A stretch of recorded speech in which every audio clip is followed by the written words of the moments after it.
Coach, I was second half, the 3 turnovers, and we all saw what happened. How frustrating was the second half, and how tough is it to lose a back-to-back home games on the blue?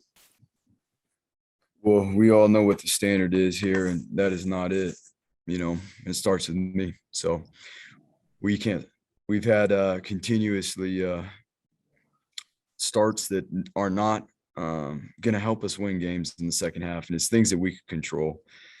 We've got to reestablish the standard within our foundation of number one, how we take care of the ball, how we operate.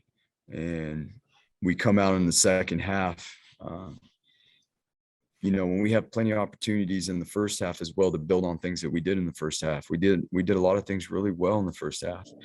And there's no reason for us not to be able to even build off of those in the second. But that's where we got to take a deep dive, BJ, and look at it and examine what it is, why we're coming out. We've adjusted certain things and how we're practicing. We've been able to put scripts together and rep them in practice, just like we do coming out in the beginning of the game for the second half. And, a couple times this year, we've got ball security issues leading right out of the second half. So it's even the little things. It's not the X's and O's. It's the little things that become the big things like ball security. Big picture wise, you guys are 2-3 for the first time since like 2001. I mean, I know fans will, take things in big and freak out and all that kind of stuff. But you as coaches and players, how do you you got 7 games left and a big one next week. How do you, you're not where you want to be, but how do you keep this from snowballing a little bit? Well, I was a part of that in 2001. So there's a lot of good things that came from that, and sometimes you got to go through some things to reestablish a foundation and reestablish what it means, to be a part of a place like this. And so obviously we all feel a certain way right now, and we're not going to feel this way for no reason. We're going to evaluate, we're going to come together with the leadership group, and we're going to reestablish these things that are important, together, and we're going to build on them. Coach, it seemed like from my viewpoint that Hank was under pretty intense pressure all day. I mean, what did Nevada do to get to him so often? You know what? Sometimes it was just 4-man rush, Ron. We've got to continue to do a better job with our basic fundamentals and protection. There were a few pressures with the bye week they had. There were a few pressures early on, obviously that were created during the bye week, but things that easy enough that we can identify. Partly so it starts in the pre-snap, being able to identify those, readjust for some protections. And then, at times the sack fumble in the second half is, it's not a heavy pressure situation. We're sliding that way. We got to be able to win a one-on-one because we got the matchup outside that we were looking for, that we wanted, that we were expecting to see. And we never got the opportunity to expose that. You mentioned that strip sack. I mean, you're up by 1 point. It's the first play of the second half. You're deep in your own territory. How deep a hole did that put you guys in? Yeah, it's tough, Ron. You know that we cannot start the second half that way.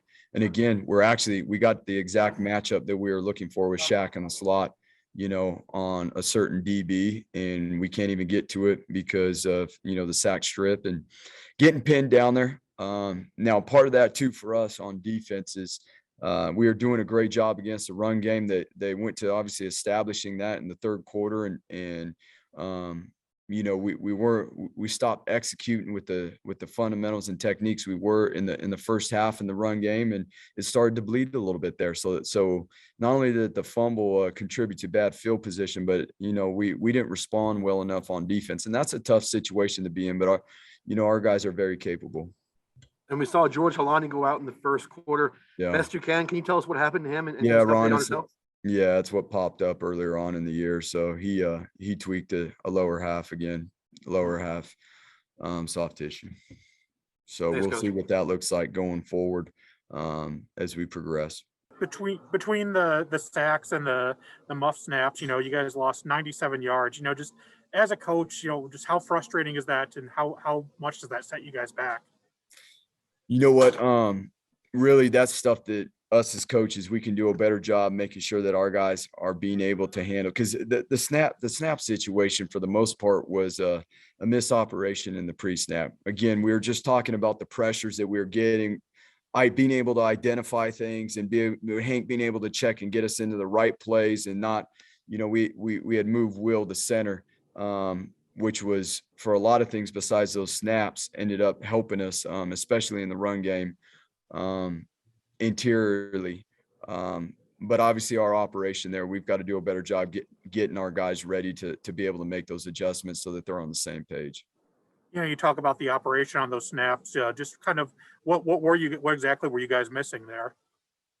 Well, a couple of those we were in, there are pressure situations coming where Hank has the ability to audible us out of a certain play and get us in, whether it's protection and or play. And so as he was trying to do so, we weren't on the same page. Obviously the ball was snapped.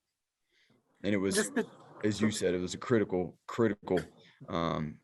when those happened early on in the first half, I mean, that was the only thing that was stopping the offense at that point. And then, this was the fourth combination you guys tried at the offensive line. Just kind of what do you guys have to do to kind of figure out? I know injuries haven't helped, but what do you guys kind of have to do to, figure things out there on that unit? Yeah, there's no question. We're thin. We don't got a lot. We feel confident. We got to do a better job in protection. We spoke about that, but we ran the ball the best we have.